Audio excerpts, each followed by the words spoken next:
Queridos, Apocalipse 3:18 tem uma referência bem interessante. Semana passada, né, nós falamos até o versículo 17. Não é uma exposição dessa carta, né, à igreja de Laodiceia, mas eu só pensei alguns versículos que Deus tocou no meu coração.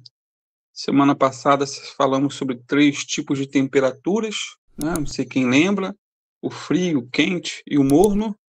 E hoje nós vamos falar sobre alguns conselhos do Senhor para nós, no versículo 18 de Apocalipse, capítulo 3.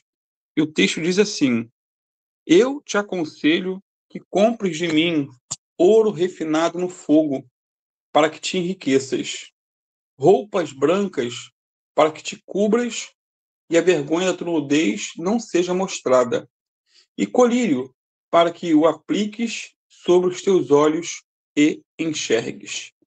Então, 3 conselhos o Senhor nos dá aqui. Eu vou ler novamente. Eu te aconselho que compres de mim ouro refinado no fogo, para que te enriqueças, roupas brancas, para que te cubras e a vergonha da tua nudez não seja mostrada, e colírio, para que o apliques sobre os teus olhos e enxergues. Existe um ditado popular, né, que diz: se conselho fosse bom, ninguém dava, vendia. Esse é um ditado corriqueiro no dia a dia de muitos, né? Mas a Bíblia diz, queridos, em Provérbios 12, versículo 15, que o caminho do insensato é correto a seus próprios olhos, mas quem dá sabedoria, ou que seja, quem dá ouvidos ao conselho, é sábio. Quem dá ouvidos ao conselho é sábio. E no versículo que lemos, no versículo 18 aí de Apocalipse 3, Jesus nos dá 3 conselhos. Na verdade, foram 3 conselhos dados para a igreja de Laodiceia, mas que servem e se encaixam direitinho para nós que vivemos em pleno século XXI. O interessante é que esses conselhos espirituais eles estavam atrelados à vida material daqueles crentes. Repito, os conselhos espirituais que Jesus deu para eles, esses conselhos estavam atrelados ou associados à vida material daqueles crentes. Isso porque eles eram pobres espiritualmente, mas viviam num centro financeiro, né? Um centro financeiro de negócios. Eles eram cegos espiritualmente, mesmo sendo uma referência na fabricação de colírios. Isso é histórico. E eles estavam nus, pelados, mesmo exportando para o mundo todo roupas de lã de alta qualidade. Então, Jesus dá 3 conselhos baseados nessa própria situação econômica em que eles viviam. Primeiro conselho: adquira a verdadeira riqueza. Versículo 18, parte A. Eu te aconselho que compres de mim ouro refinado no fogo, para que te enriqueças. Queridos, esse primeiro conselho, como já disse, foi endereçado, dirigido à igreja de Laodiceia. Os membros dessa igreja, eles eram ricos, milionários, empresários, bancários, eram comerciantes, né? Acostumados aí a comprar e vender. Jesus então diz para eles o quê? Vocês precisam negociar comigo, por assim dizer. Vocês precisam precisam dos meus produtos, daquilo que eu tenho para dar para vocês. Vocês estão sobrecarregados de coisas materiais, ansiedades e preocupações com beber, comer, vestir, comprar, viajar, mas adquiram de mim riquezas espirituais. É o que Jesus estava falando para eles. Amados, eles tinham ouro, eles tinham prata, mas eles eram pobres espiritualmente. Eles tinham bens aqui na terra, mas nenhuma herança no céu. Não tinham necessidades físicas, não tinha falta de alimento, geladeira cheia, por assim dizer, roupa à vontade, mas abundavam em necessidades espirituais. E Jesus diz o quê? Compre de mim ouro provado no fogo.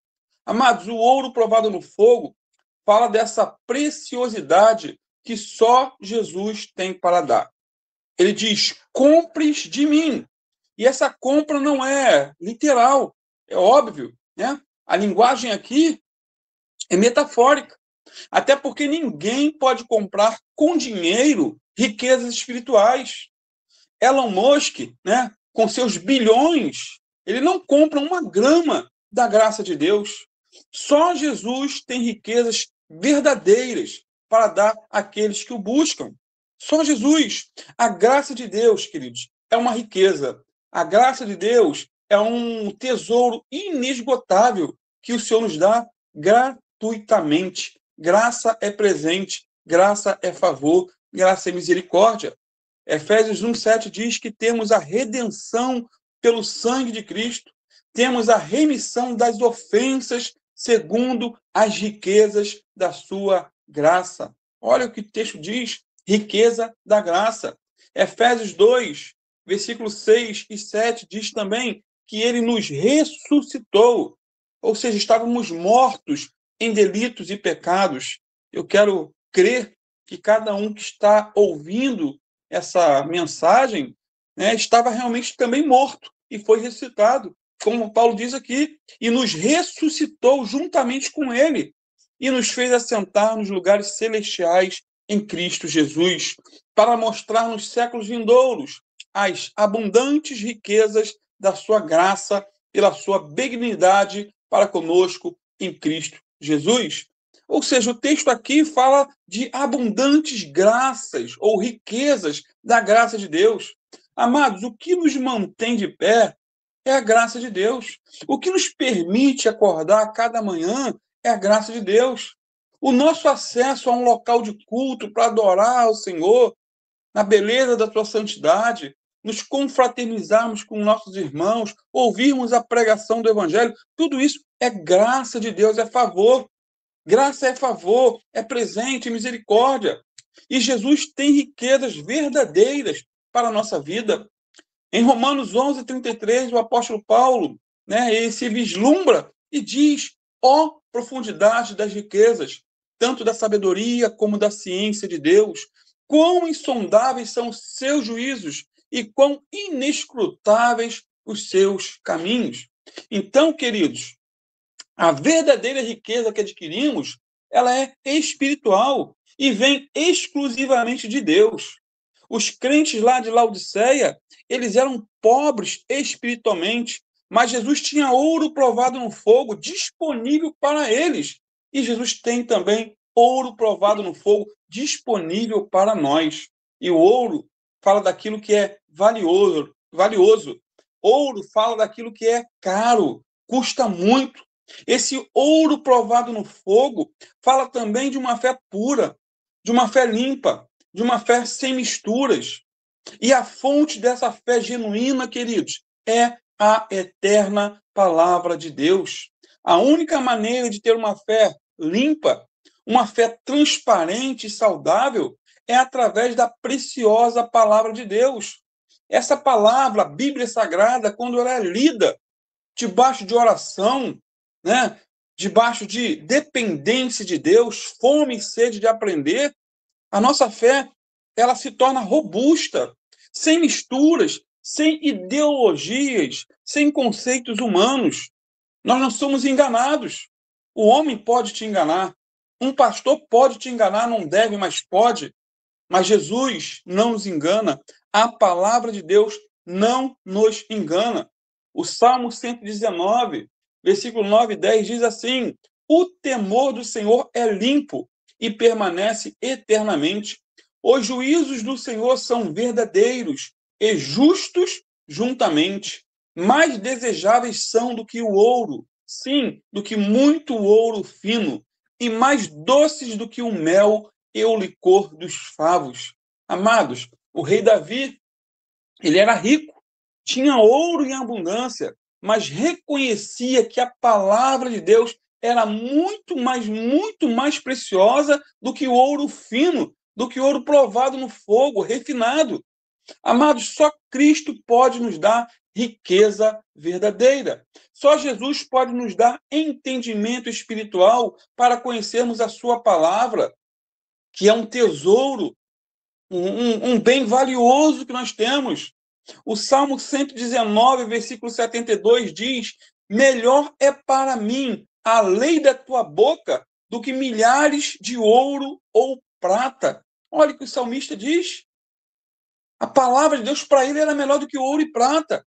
O Salmo 119, versículo 125 e a 127 diz também: sou teu servo, dá-me inteligência para entender os teus testemunhos. Já é tempo de operares, ó Senhor, pois eles têm quebrado a tua lei. Por isso, amo os teus mandamentos mais do que o ouro, e ainda mais do que o ouro fino. Então, o primeiro conselho de Jesus para nós é: busque em mim as verdadeiras riquezas espirituais. Busque em mim a graça que salva, o perdão que restaura e o poder que liberta. Busque em mim forças para viver, unção para servir e amor para dar. Busque em mim o sentido da vida, a razão de viver e a esperança de dias melhores. Esse é o primeiro conselho. O segundo conselho do Senhor para nós foi, ou é, adquira vestes brancas. É o que está aí em Apocalipse 3, versículo 8, na parte B. Compre roupas brancas para que te vistas e não apareça a vergonha da tua nudez. Amados, a cidade de Laodiceia era uma grande exportadora de roupas. A economia daquela cidade girava em torno da indústria têxtil. Eles produziam roupas com lã de ovelhas, roupas caras. Porém, apesar de exportarem roupas para o mundo todo, eles estavam pelados perante o Criador dos céus e da terra. Eles cobriam a nudez dos outros, mas estavam descobertos diante de Deus. Amados, na Bíblia, nudez significa derrota. Na Bíblia, nudez significa humilhação, fracasso, vergonha. O primeiro casal, antes da queda, não tinha problemas com a nudez. Mas depois que desobedeceram ao Senhor, a primeira coisa que fizeram foi se cobrir, foi tapar a nudez. Gênesis 3:7 diz: então foram abertos os olhos de ambos e conheceram que estavam nus e coseram folhas de figueira e fizeram para si aventais. Cobrir-se com folha de figueira simbolizava, naquele contexto, a tentativa humana de se consertar com Deus.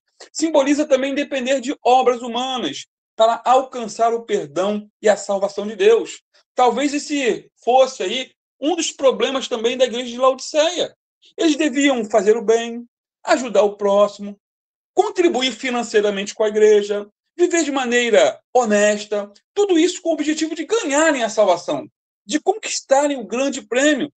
Tudo isso são folhas de figueira, são tentativas humanas de agradar a Deus. Então, Deus, que é riquíssimo em misericórdia, providenciou para o casal, para Adão e Eva, roupas novas, feitas com peles de animais.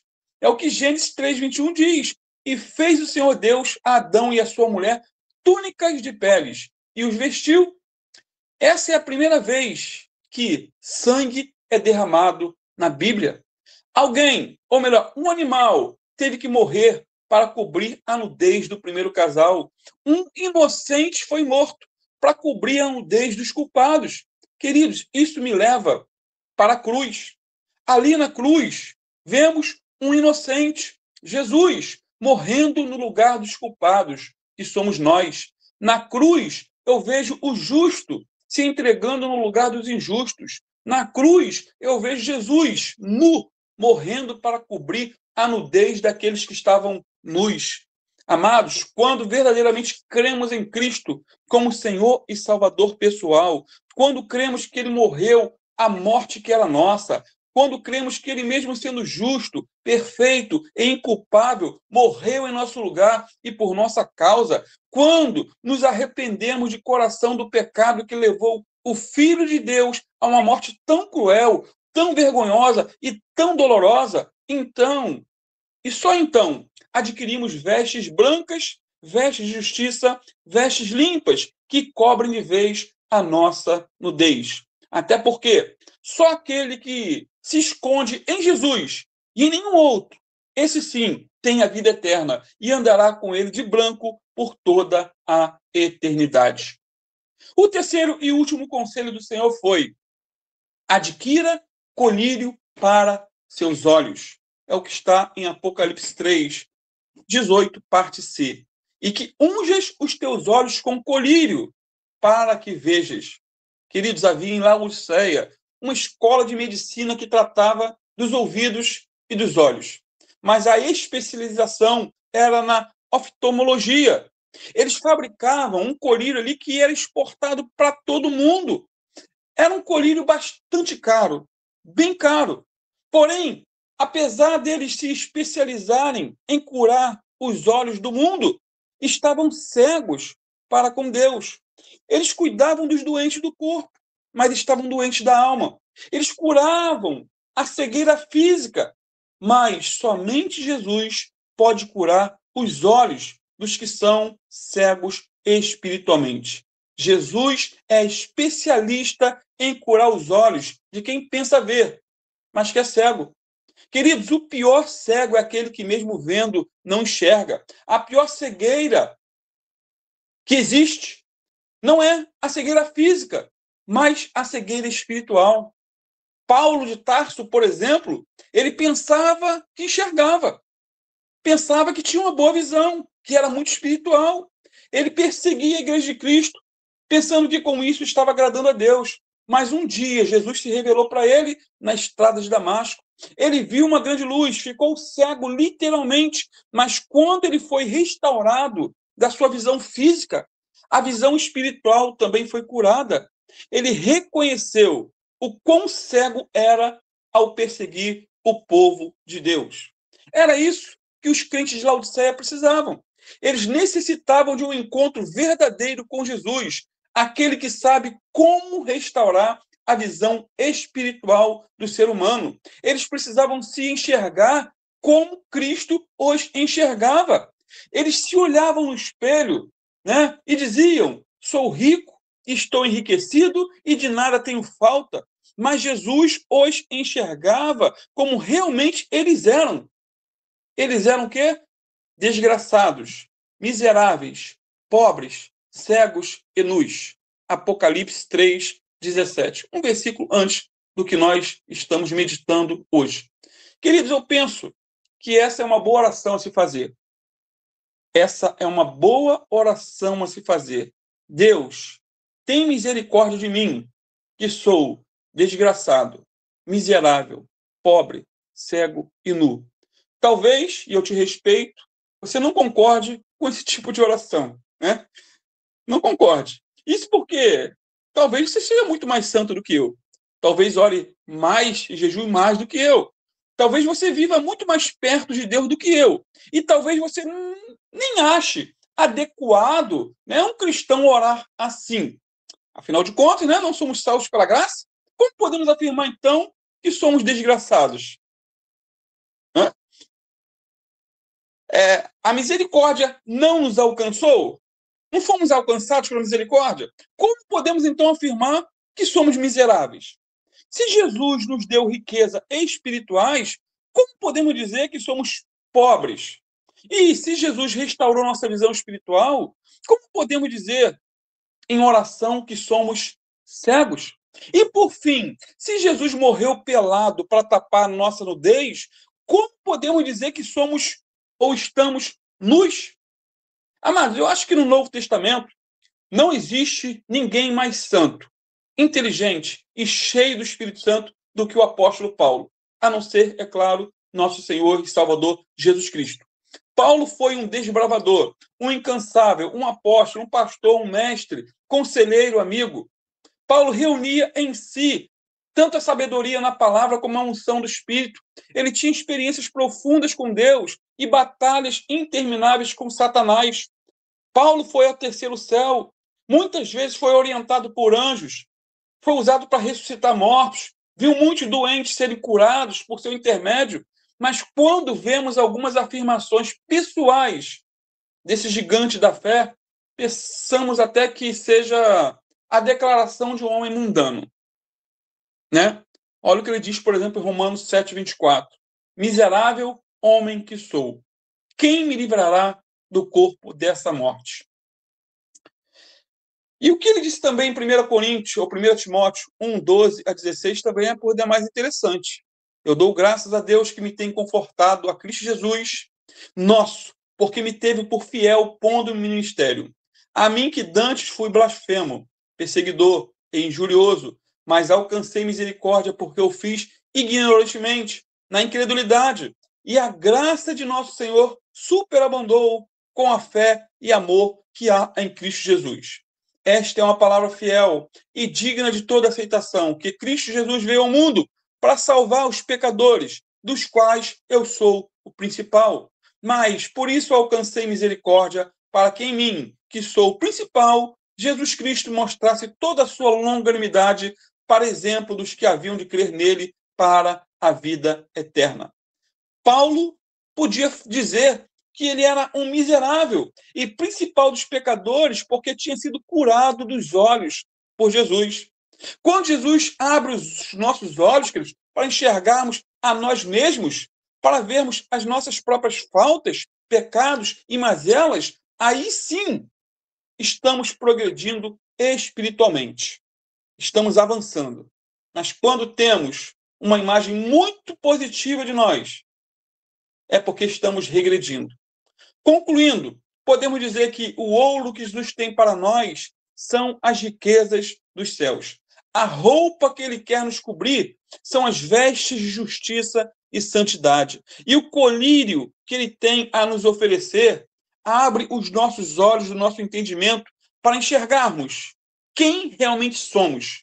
Enxergarmos a Bíblia na sua simplicidade e enxergarmos que só Jesus é o único, suficiente e eterno Senhor e Salvador, para a glória de Deus, o Pai, em nome de Jesus. Amém. Santo Deus, te louvamos, Pai, por mais essa meditação na tua palavra.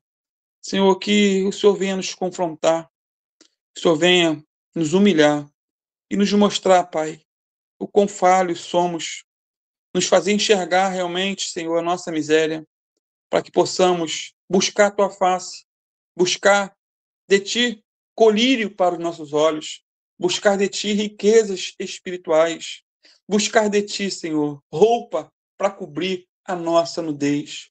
Fica conosco, Pai, nessa noite. Aviva a nossa alma, Pai. Restaura nosso ser. Carecemos de ti, Senhor. Precisamos da tua intervenção. Precisamos, Senhor, de um milagre na nossa vida em todas as áreas, Senhor. E agindo, Senhor, quem impedirá? Fica conosco. Renova nossas forças. Abençoa a nossa noite de descanso. Abençoa a nossa noite de sono. E, se for da tua vontade, Pai, amanhã possamos estar de pé para mais um dia de vitória em nome de Jesus. Amém, queridos. Amém.